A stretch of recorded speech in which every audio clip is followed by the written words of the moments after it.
The sound of the locks being changed still echoes in my ears.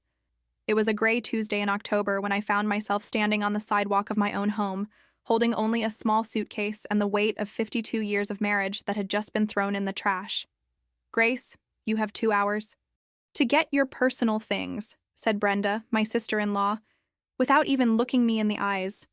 She stood there, arms crossed, as if she were the new owner of the place. Richard made it very clear while he was alive that this house always belonged to the Williams family. My name is Grace Williams. I'm 73 years old, and for more than 5 decades, I was the devoted wife of Richard Williams. I cared for him during his long battle with cancer, held his hand when he passed just 3 weeks ago, and organized every detail of his funeral. I never imagined that at 73, I would find myself homeless, kicked out by people who barely visited my husband when he was alive. But they didn't know one thing, and that thing would change everything.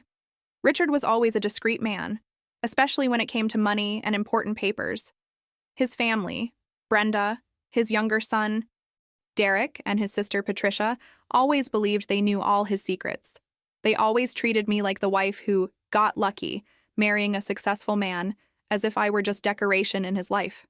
During all these years, they saw me as the woman who took care of the house, prepared Sunday dinners, and smiled politely during visits. They never suspected that Richard and I shared much more than a last name.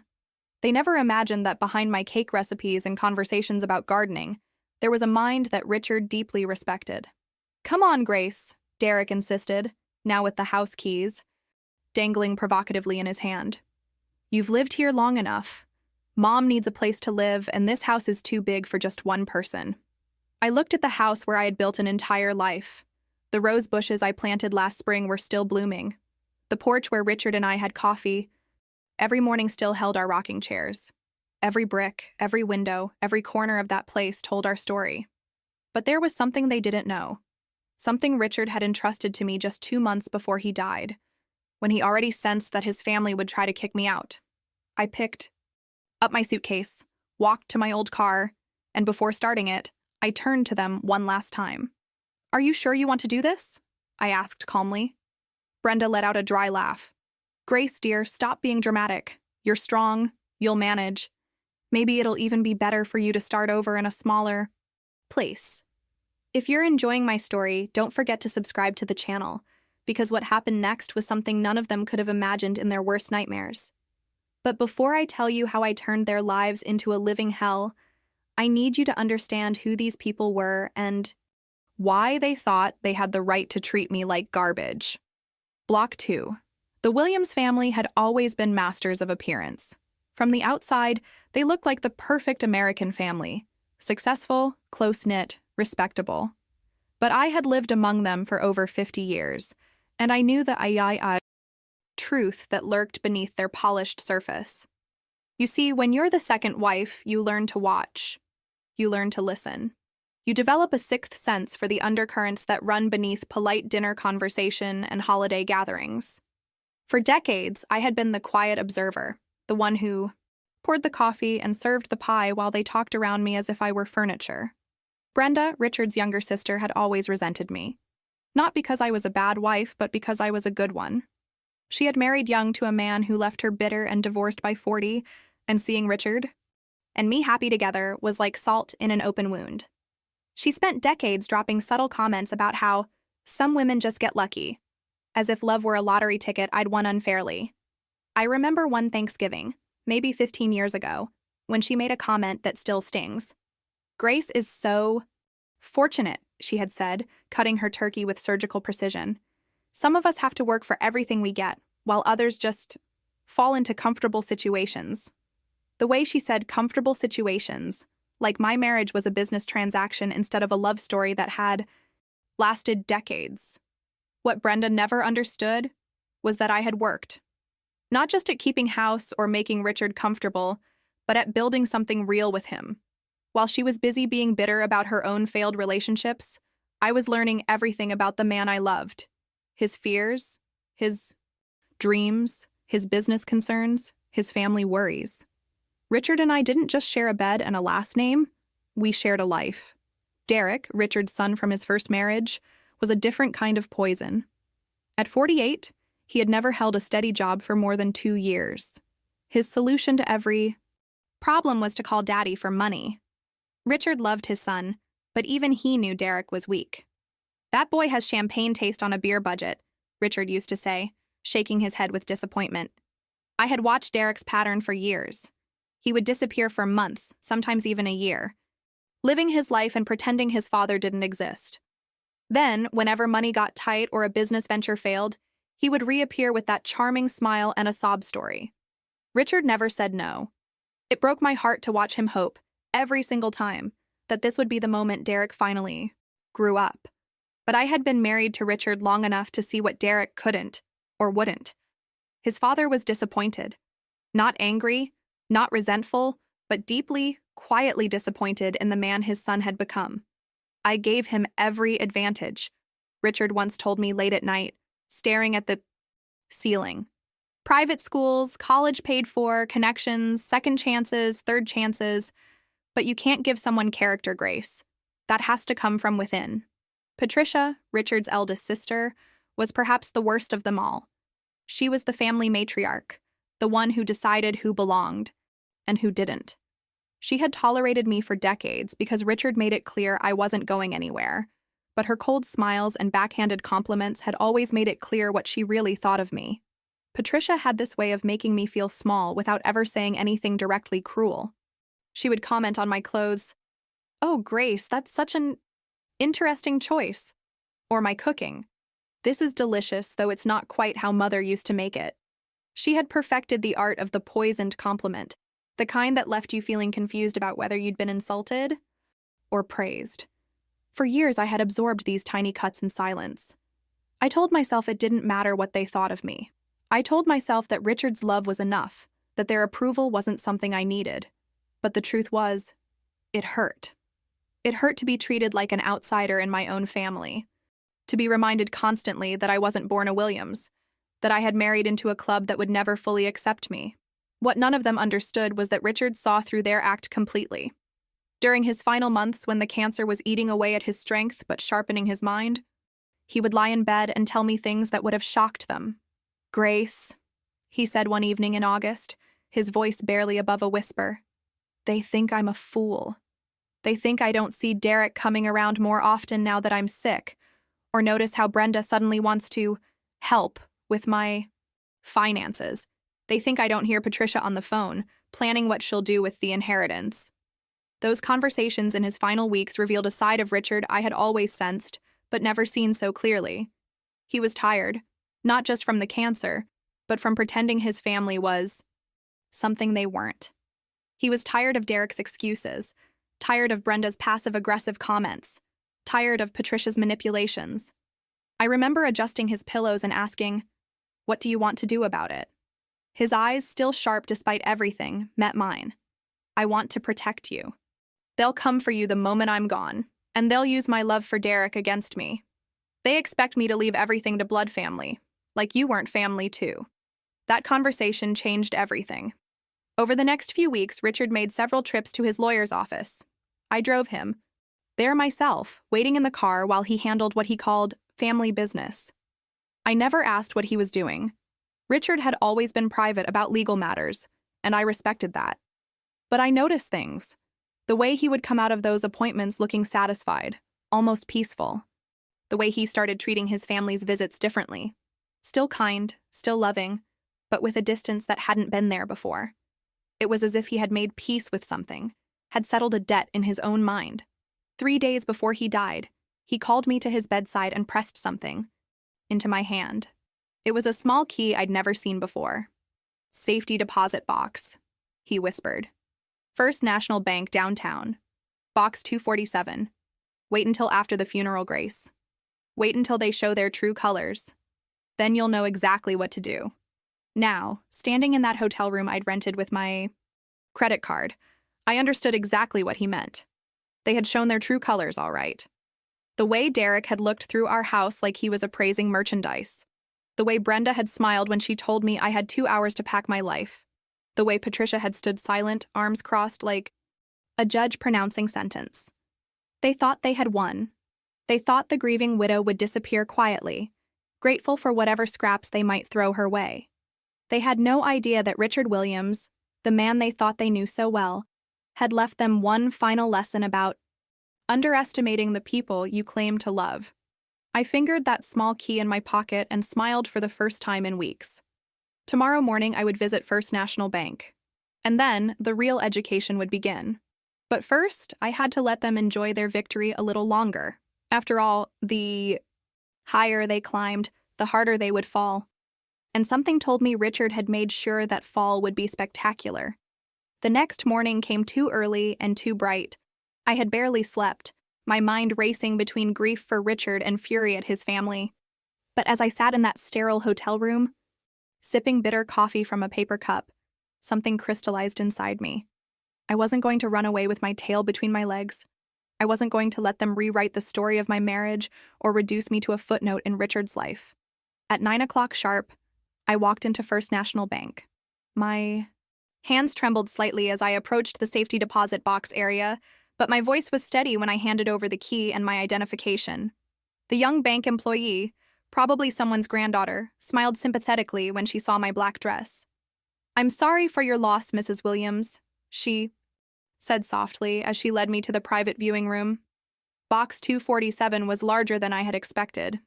When the employee left me alone and I lifted the lid, my breath caught in my throat. Inside were documents I had never seen before, carefully organized in manila folders with Richard's meticulous handwriting labeling each one. The first folder made my heart skip. Last Will and Testament, final version, September 2023. This was dated just 6 weeks before Richard died, which meant there was a will much more recent than anything his family knew about. My hands shook as I opened it and began to read. What I found there made me sink into the chair behind me. Richard hadn't just left me the house, he had left me everything. The house, the investment accounts, the life insurance, even his classic car collection that Derek had always assumed would be his. But that wasn't the most shocking part. The most shocking part was the conditions he had attached to Derek's inheritance. According to the will, Derek would receive a substantial trust fund, but only if he could prove he had held steady employment for 2 consecutive years and completed a financial responsibility course. Until then, he would receive exactly $500 a month. Enough for rent and groceries, Richard had written in the margins, but not enough for his usual lifestyle. Brenda and Patricia were mentioned too, but not in the way they expected. Each was to receive a modest sum, $10,000, along with a letter Richard had written to each of them.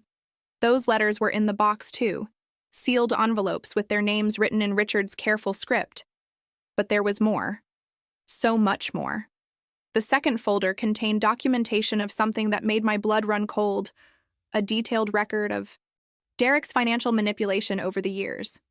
Richard had kept track of every loan that was never repaid, every sob story, every time Derek had taken advantage of his father's love. The total came to over $200,000. Richard had also documented Brenda's attempts to influence his financial decisions, including recorded phone conversations where she suggested he should think about the future and consider what would happen to the family money if something happened to Grace. I had never known about these calls, but Richard had been recording them for months. The third folder, the Kai, was perhaps the most devastating. Copies of emails and text messages between Derek, Brenda, and Patricia from the past year. They had been planning this takeover long before Richard died. They had discussed how to handle the Grace situation and had even consulted a lawyer about contesting any will. That left me significant assets. The old man is too sentimental about her, Derek had written to his Aunt Patricia. But blood is thicker than water. We just need to make sure he remembers that before it's too late. Patricia had responded, "Don't worry. I've been working on him.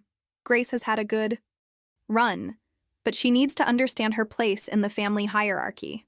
Reading those words felt like being slapped. These people I had cooked for, hosted, listened to, worried about, they had been plotting against me while I was caring for my dying husband. They had been planning to erase me from Richard's life before his body was even cold. But the final folder was Richard's masterstroke. Inside was a letter addressed to me, along with contact information for a lawyer I had never heard of, someone Richard had hired secretly to handle his affairs. The letter was classic Richard, methodical, loving, and brilliant. My dearest Grace, it began. If you are reading this, it means they have shown you exactly who they are.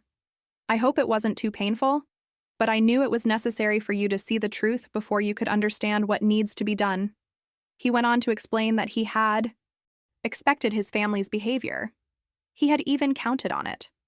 The will I had just read was legal and binding, but he had deliberately left another document with his old lawyer, an outdated will that left Derek the bulk of the estate.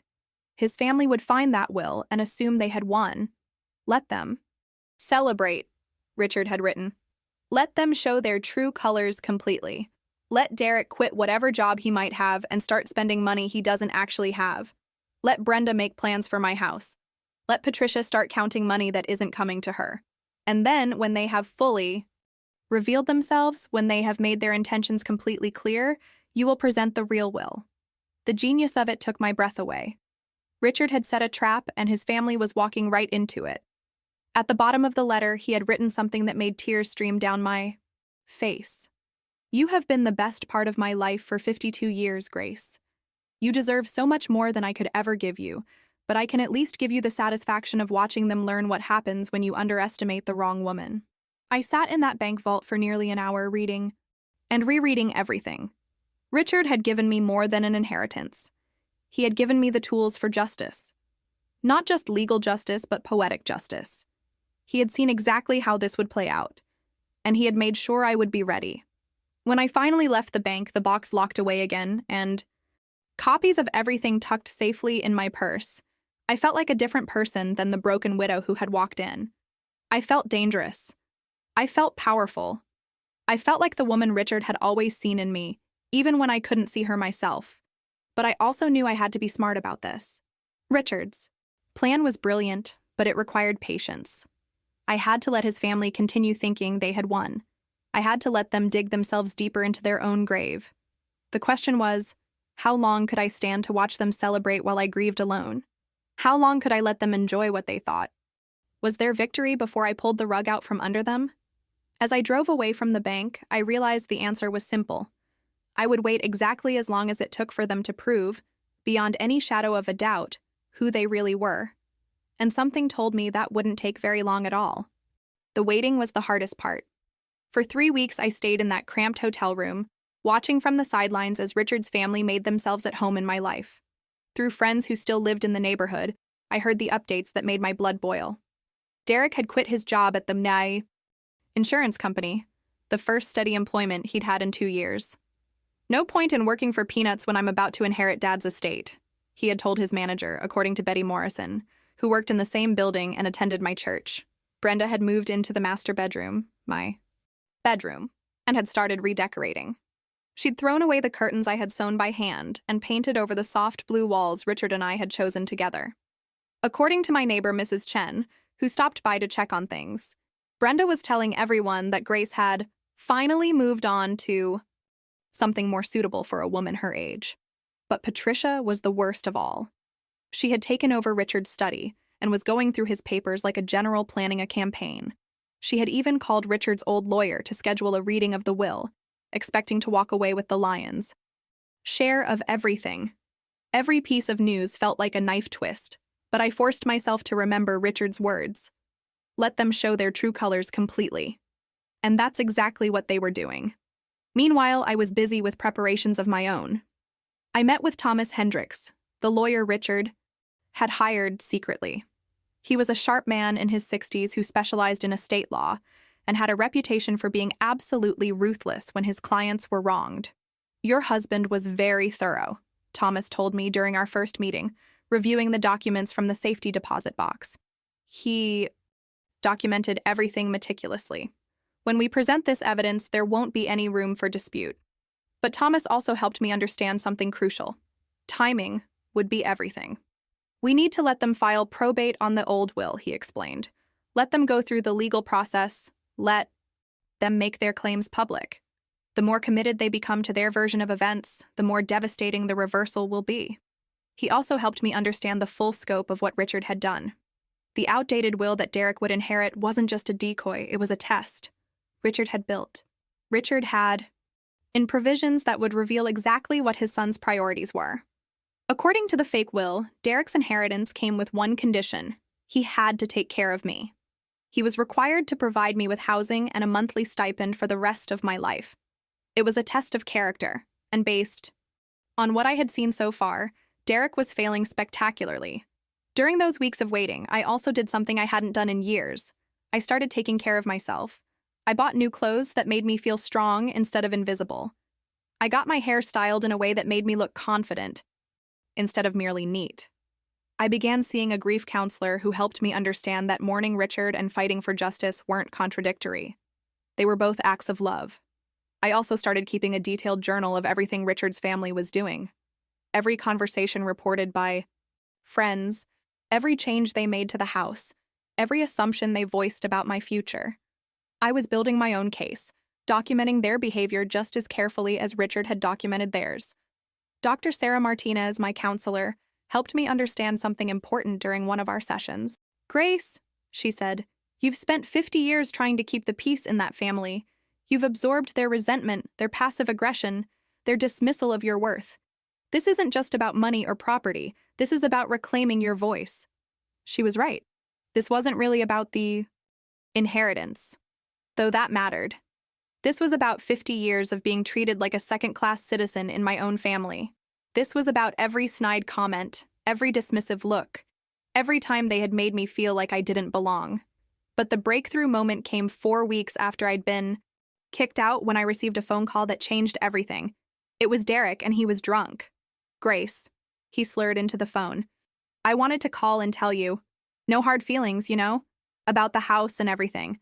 Mom explained it to me. You understand, right? Family business stays in." The family. I stayed silent, letting him talk. "The thing is," he continued, "Dad left some provisions for you in the will. Not much, but enough.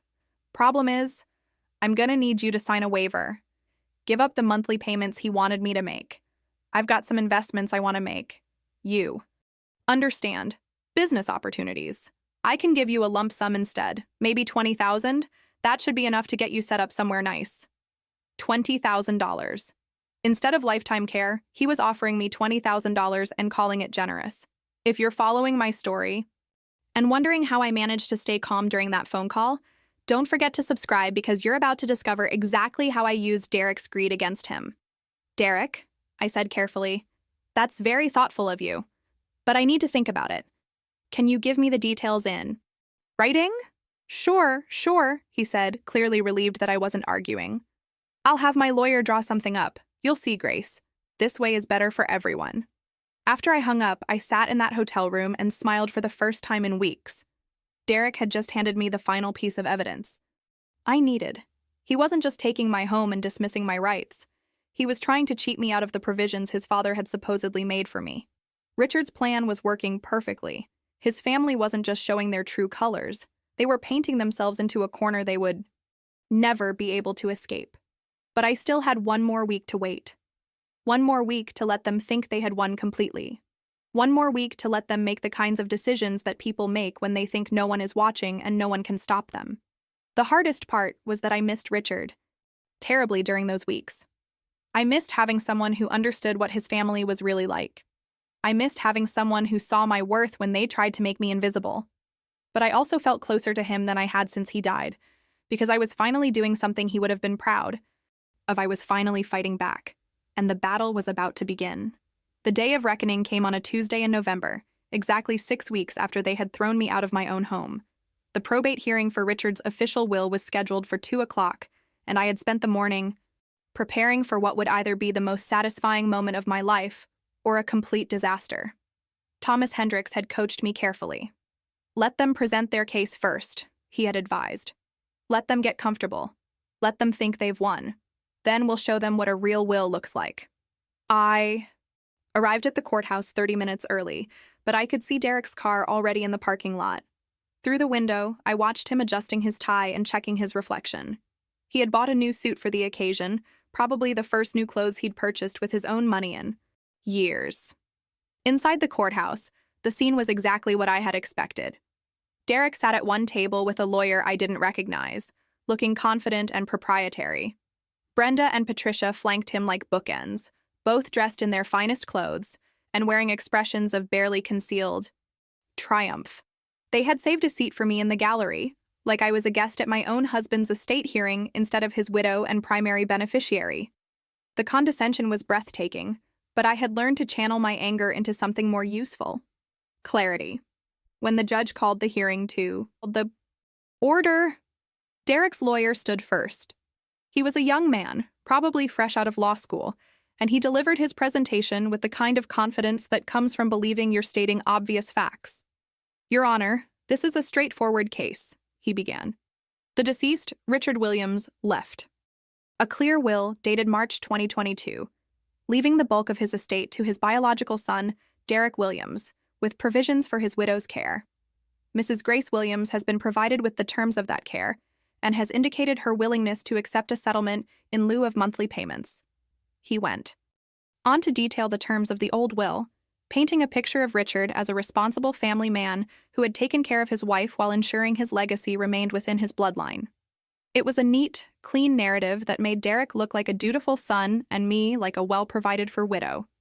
Derek himself took the stand to confirm that he intended to honor his father's wishes and take care of me, as Dad would have wanted. His performance was Oscar-worthy. He even managed to look emotional when he talked about his father's final wishes. My dad was a good man, Derek said, his voice catching slightly. He loved Grace, and he wanted to make sure she was taken care of. That's why he left instructions for me to provide for her. I want to honor that, but I also think a lump sum settlement would be better for everyone involved. More dignity for Grace, more flexibility for both of us. The result. Judge nodded along, clearly seeing this as a routine family matter. Derek's lawyer produced the settlement agreement, that $20,000 buyout Derek had mentioned on the phone, and presented it as evidence of the family's good intentions. As you can see, Your Honor, this is more than generous for a woman of Mrs. Williams' age and circumstances, the lawyer said. A woman of my age and circumstances, like I was some charity case instead of the widow of a successful businessman. Then it was my turn. I stood slowly, feeling every pair of eyes in that courtroom on me. I had dressed carefully for this moment, not in the submissive widow's weeds they expected, but in a sharp navy suit that made me look like someone to be taken seriously. Your Honor, I said, my voice steady and clear. I'm afraid there's been a mistake. Thomas Hendricks rose beside me, and I saw Derek's confident expression flicker for just a moment. My client has evidence that the will presented today is not, in fact, the last will and testament of Richard Williams, Thomas announced. The reaction was immediate. Derek's lawyer started to object, but Thomas was already presenting the real will to the judge.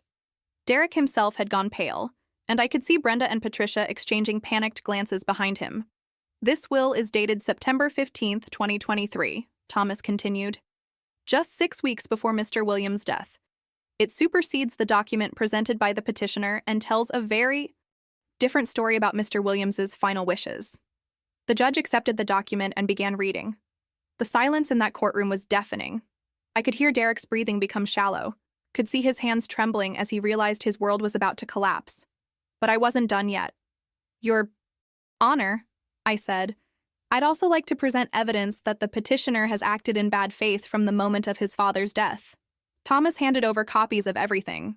The recorded phone conversations where Derek discussed cheating me out of my inheritance, the text messages where the family planned their takeover, the documentation of Derek quitting his job the moment he thought he was inheriting money, and the settlement agreement where he tried to buy me off for a fraction of what his father had actually left me. As the judge reviewed each piece of evidence, I watched 50 years of accumulated resentment and dismissal finally catch up with Richard's family. Derek's lawyer was frantically whispering in his ear, but there was nothing they could do. The evidence was overwhelming, the legal documents were ironclad, and their own behavior had sealed their fate. Mrs. Williams, the judge said finally, looking directly at me, according to this will, you are the primary beneficiary of your husband's estate. The house, the investments, the life insurance, everything passes to you. I nodded calmly, as if this was exactly what I had expected all along. Furthermore, the judge continued. The evidence presented suggests that the petitioner has misrepresented the deceased's intentions and has attempted to defraud the primary beneficiary. This court finds no validity in the claims presented by Derek Williams. The gavel came down like thunder, but I still wasn't finished. Derek and his lawyer scrambled to understand what had just happened. As Brenda sat in stunned silence, as Patricia's face turned the color of old porcelain, I stood and delivered the speech I had been rehearsing for weeks. "Derek," I said, turning to face him directly, "your father left you a way to earn your inheritance. All you had to do was take care of me and prove you could hold a job. Instead, you quit your work, threw me out of my home, and tried to cheat me out of what little you thought I was owed." Derek's mouth opened and closed like a fish gasping for air. "Brenda," I continued, "you spent 50 years treating me like I didn't belong in this family. You can spend the rest of your life wondering what might have been different if you had chosen kindness instead of cruelty." I turned to Patricia last.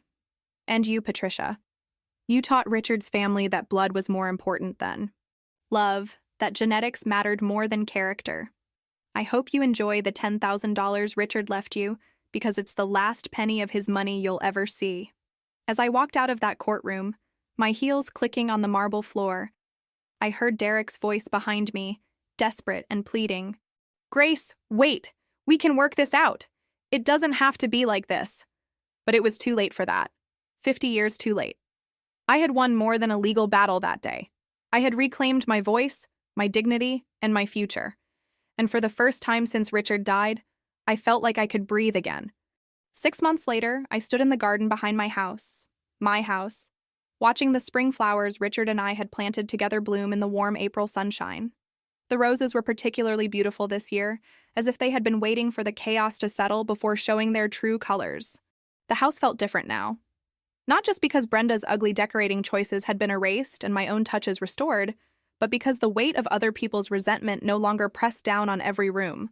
For the first time in decades, this felt like my space instead of territory I was graciously allowed to occupy. The legal aftermath had been swift and decisive. Derek's attempt to contest the real will had been thrown out of court within a week. His lawyer, the same young man who had been so confident during that first hearing, had advised him to accept the $500. A month Richard had allocated for him and be grateful for it. Derek had struggled with that advice.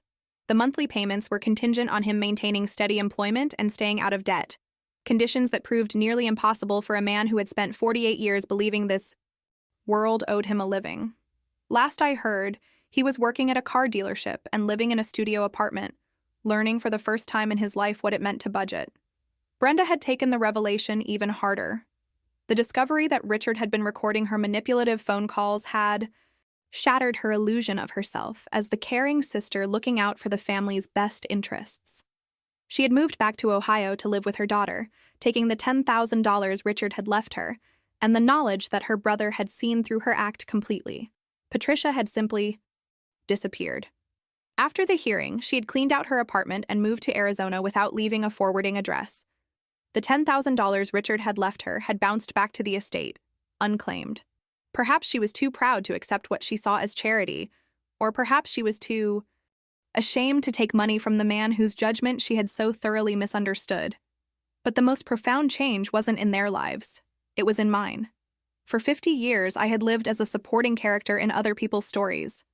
I had been Richard's wife, Derek's stepmother, the Williams family's quiet addition.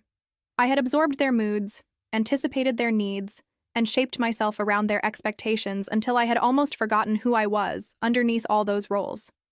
Richard's final gift hadn't just been financial security. It had been permission to be myself again. The woman who had fallen in love with a kind man and built a beautiful life with him. The woman who deserved respect and consideration. The woman who had every right to take up space in the world. I had started taking art classes at the community college, something I had always wanted to do but never felt I had time for. I discovered I had a talent for watercolors, particularly landscapes and garden scenes. My instructor, a woman about my age who had started painting after her own life-changing moment, encouraged me to enter a local art show. "Grace," she said one afternoon as we packed up our supplies, "you paint like someone who has finally learned to see clearly." She was right. Everything looked different now, sharper, more vivid, more real. Colors I had been blind to for years now demanded my attention. Beauty I had been too tired to notice now filled my days. I had also started volunteering at a legal aid clinic, helping other women navigate estate issues and family disputes.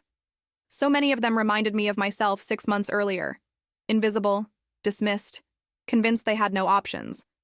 I shared my story carefully, strategically, showing them that being underestimated could be an advantage if you were smart about it. The most dangerous woman, I would tell them, is the one people think is harmless. My friendship with Thomas Hendricks had evolved too. What had started as a professional relationship had become something more personal, not romantic, but a deep mutual respect between two people who understood the value of justice. He had started referring other cases to me, women whose husbands' families were trying to erase them from wills and inheritance plans. "You have a gift for this," he told me after I helped a 70-year-old woman reclaim her late husband's pension from his grasping children. "You understand what they're going through in a way I never could." But the most important relationship I had rebuilt was with myself. I had spent decades believing that keeping the peace was more important than speaking the truth, that being liked was more valuable than being respected. I had swallowed so many small humiliations, absorbed so many casual cruelties, that I had almost forgotten what it felt like to stand up straight and speak with my own voice. Richard's plan had given me more than revenge. It had given me back my spine. The woman who had stood in that courtroom 6 months ago, facing down a family that had tried to erase her, was not the same woman who had been thrown out of her house with 2 hours to pack her life. That woman had been broken, confused, overwhelmed by grief and shock. The woman I had become was calm, clear-eyed, and completely unafraid. On quiet evenings, I would sit on the porch where Richard and I had shared so many conversations, and I would talk to him about my day. I told him about the art classes, about the women I was helping, about the garden coming back to life. I told him about the peace I felt, the sense of rightness that had settled into my bones. "You knew," I would say to the evening air. "You knew exactly what I needed to become whole again." Because that's what this had been about, ultimately. Not money, not property, not even justice, though all of those mattered. It had been about reclaiming my wholeness, my sense of myself as someone who mattered, someone whose voice deserved to be heard. I had learned that being kind didn't mean being weak, that being patient didn't mean being passive, and that sometimes the most loving thing you can do is refuse to enable someone else's cruelty. To any woman reading this who feels invisible, dismissed, or taken for granted, you are not powerless. You are not too old to start over. You are not too tired to fight for what's yours. The world will try to convince you that your time has passed, that you should be grateful for whatever scraps you're offered, that making waves is unbecoming for someone your age. Don't believe them. You have lived long enough to know the difference between genuine kindness and manipulation. You have survived enough to trust your instincts about people's true intentions. You have earned the right to take up space, to speak your truth, to demand the respect you deserve. Sometimes the greatest gift you can give yourself is the courage to stop being nice to people who aren't nice to you. If my story has inspired you, or if you know someone who needs to hear it, please subscribe and share it. Because stories like mine need to be told, not to encourage bitterness or revenge, but to remind women everywhere that we are never too old to reclaim our power, our voice, and our lives. The roses in my garden are blooming again this spring, more beautiful than ever. Just like me. Tentar. Novamente,